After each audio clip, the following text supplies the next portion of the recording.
Good morning, motor cars. Welcome to today's word of the day, a special one from the road. We got a couple anniversaries to celebrate. So Nicholas Claish and Pamela Somerville are both celebrating their 3-year anniversaries of the company. And then Chuck Lamb is celebrating 18 years, and Ruben is celebrating an amazing 21 years. So congratulations to all of those people. We're really happy to have you. Today we're going to be talking about self-driving cars, which is why this one is coming to you from the road.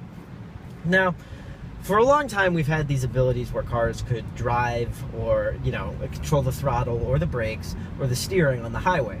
But they've been kind of far off, in the $100,000 cars, the Teslas, the Mercedes S-classes. They've been around there for a bit, but recently we've started to see this being covered in the news a lot, and the reason for that is that suddenly these technologies are becoming more advanced and they're becoming more widely available.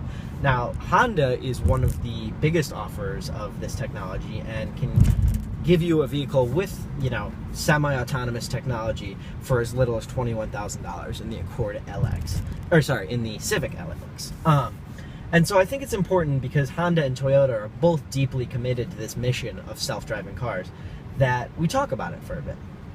Now, first of all, the thing everyone must understand is right now, no car available, not even Teslas, are self-driving.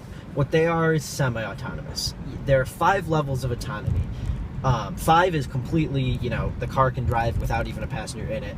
1 is like automatic collision braking. Most cars right now that offer the technology, like the Hondas, are about level 2, which means that with very attentive driver supervision, they can pilot themselves in limited circumstances. In Honda and Toyota's case, it's mostly when you're on the highway and conditions are clear and there are clearly labeled lane markings. So calling these self-driving cars is a bit of a misnomer. However, the idea of active safety features is something that's, the idea of it's sort of been twisted in the stories of, Tesla crashes and whatnot to make it seem like self-driving cars are dangerous. And you have to look at the facts of the situation. So even if, most customers won't listen if you tell them, well, in case you're drowsy and you accidentally rear end someone, because they think, oh, well, I'm a great driver, that'll never happen to me. So imagine this, you're driving down the road like I am, and out of this driveway, a car pulls out in front of me. I have to look at it, identify the threat, lift my foot off the gas, onto the brake, and then slam down with as much force as I can muster. Studies show that in emergency situations, most people don't fully apply the brakes. A computer, on the other hand, will be able to instantly recognize it, process it faster than I can think, and without having to move any physical things, slam on the brakes with 100% of the force. So there's a built-in safety there that even if you both notice the thing at the same time, the computer can react more decisively, faster, and with more force. So in terms of safety, a car with active safety features is simply an added layer of security with the driver. There's no excuse for distracted driving.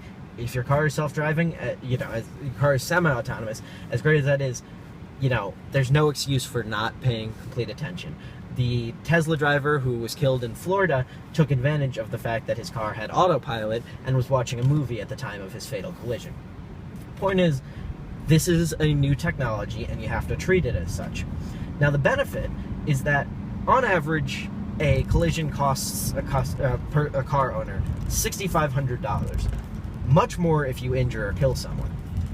Meanwhile, this technology is generally available from companies like Honda and Toyota for around about $1,000. So if over 15 years, one person pulls out in front of you and you nearly collide with them, one time you're drowsy behind the wheel, one time you're not paying enough attention, if it prevents one collision, it's paid for itself 6.5 times. Now, another thing you got to consider is the convenience factor. So here I am, I just got on the highway, and I can engage the cruise, and now I don't have to really worry about applying the throttle, because this guy, I'm following this guy, the cruise is set, and when I come up behind him, right now the car is slowing down because it detects that guy in front of me, and I'm coming up to a corner. And so as the rest of traffic slows down, without me having to engage the brake by myself, the vehicle is maintaining a safe following distance. So the convenience factor is there. Now, but what we really have to worry about is customers who are afraid of technology, and research shows that that's very, very prominent. Well, there's a few facts that can help to quell people's fears. For starters, vehicles equipped with semi-autonomous technology are in about 37% less frontal collisions than, like, me ramming into the back of another car, than equivalent vehicles without the technology. And the accidents they do get in tend to be much, much less severe. So, for instance, certain companies whose self-driving technology isn't as advanced offer collision prevention features that mitigate crashes rather than completely stopping them. And in certain situations, you know, on a wet, icy road or whatever, your car won't be able to completely prevent the collision. But by and large, cars with this kind of technology are getting in less collisions, and the collisions are less severe. So there's pretty strong factual basis that these vehicles are safer. And finally, right now, you know, people worry about having to give up control. Right now, you don't have to give up any control.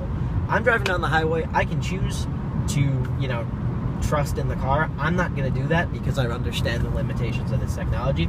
But I'm driving down the thing. It's centering itself in its lane.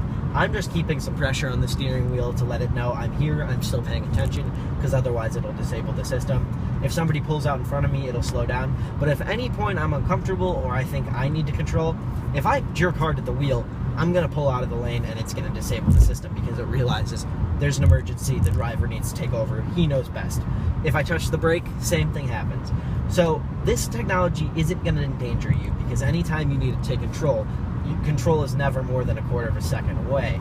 And more than that, it's not trying to take control. It's, you know, they tell you, you got to keep your hands on the wheel, watch the road. We're here to help. We're not here to replace the driver. So I'm going around this corner and my hand's on the wheel and the car's steering around it.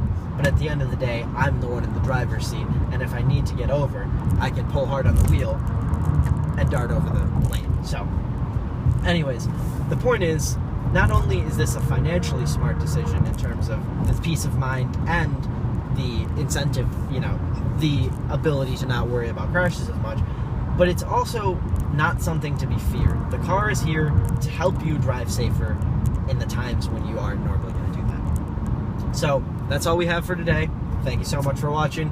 Have a great weekend, Motorcars.